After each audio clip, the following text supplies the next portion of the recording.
मच्छर अगर जाएगा तो वो भी हमारे लिए अब नुकसान देगा, तो दूसरे इंसान को काटेगा, दूसरा इंसान उससे बीमार हो जाएगा। अब जिस इंसान को ज़ाहिर डेंगू हो गया है, उसके लिए क्या ट्रीटमेंट है। अब मैं वापस हॉस्पिटल की वर्कशॉप पर आता हूँ। हमसे पहले डॉक्टर पेशेंट को दवाइयाँ दे रहे थे और डॉक्टर पेशेंट को क्या कर रहे थे, ड्रिपें लगा रहे थे, जिसकी वजह से डेथ रेट जो है ना मज़ीद बढ़ता जा रहा था, क्योंकि डॉक्टरों को इस बारे में नई कोई भी बीमारी आती है उसकी अवेयरनेस नहीं होती। लिहाजा वो दवाइयाँ दे रहे थे, मेडिसिन को सप्लाई कर रहे थे जनाब हॉस्पिटल में, और जनाब दूसरी क्या सप्लाई कर रहे थे कि ड्रिप्स वगैरह जो ना, ये दोनों पेशेंट के लिए इंतहाई नुकसान। ये दोनों चीज़ें डेंगू फीवर की सूरत में इंतहाई नुकसान थे। ये डॉक्टरों को मैंने मना किया।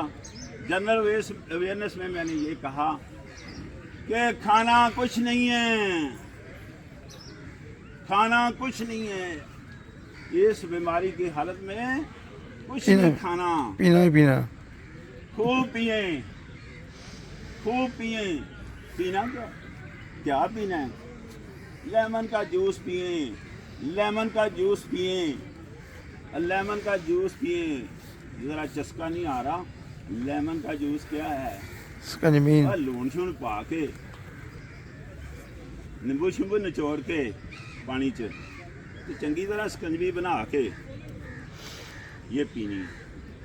उस वक्त लेमन भी जाना 300 रुपया किलो थे। लेमन का जूस पीना है बीमारी की हालत में। लोगों को मैं मशवरा देता था 1 किलो लेमन लें। 1 किलो लेमन एक इंसान 7 दिन में ख़त्म कर सकता है।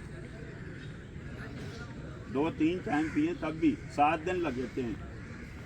तो 7 दिन लेमन का जूस पिए, या डेंगू वायरस नहीं रहेगा या वो इंसान नहीं रहेगा, दोनों में फैसला करना है। दवाई तो देनी नहीं है।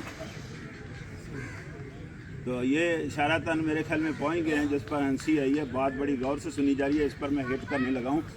7 दिन वायरस का टाइम है। 7 दिन बेसिकली वायरस का टाइम है। बॉडी में ऑटो पर रिलीज हो जाता है। ये ऑटो पर रिलीज हो जाता है। ये कब रिलीज नहीं होता? जब कोई मेडिसिन ले लें हम। ये कब रिलीज नहीं होता? ये कब रिलीज नहीं होता? 7 दिन टाइम है वायरस का बॉडी से, इंसानी बॉडी से 7 दिन के बाद रिलीज हो जाता है। ये कब रिलीज नहीं होता? जब आप कोई मेडिसिन ले चुके हो, जब आपने कोई खुराक ली हो, जब आपने कोई खुराक ली। खुराक का नुकसान ये भी है, मैं कह रहा हूँ बिल्कुल नहीं खाना। जब डेंगू फीवर हो जाए बिल्कुल नहीं खाना। अब बिल्कुल क्यों नहीं खाना? क्यों? 103 से नीचे बुखार नहीं होता इसमें, तो बड़ी बुरी तरह की रिजेक्शन होती है जब कोई चीज़ खाएं। रिजेक्शन से मेरी मुराद उल्टियाँ हैं। उल्टियाँ होती हैं इंसान को ना, तो उल्टियों से ज़ाहिर है उसकी जो कुव्वत मुदाफ़त है, जिसको ऑटो इम्यून सिस्टम कहते हैं, वो बहुत बुरी तरह विक्टिमाइज होता है।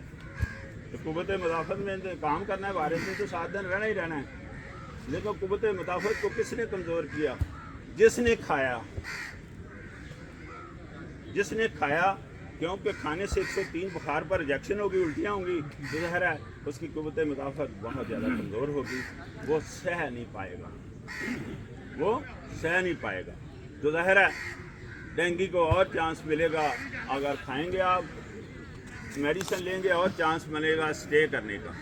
तो ये 14 दिन पर जा सकता है, ये 14 दिन पर जा सकता है। अदरवाइज डेंगू 7 दिन के अंदर बॉडी से रिलीज हो जाता है। क्लियर हो गया जी? तो मेडिसिन का तो बताने का फ़ायदा, क्योंकि जब लेनी कोई नहीं है, खाना बिल्कुल नहीं है, पीना खूब है, ये है इसका इलाज।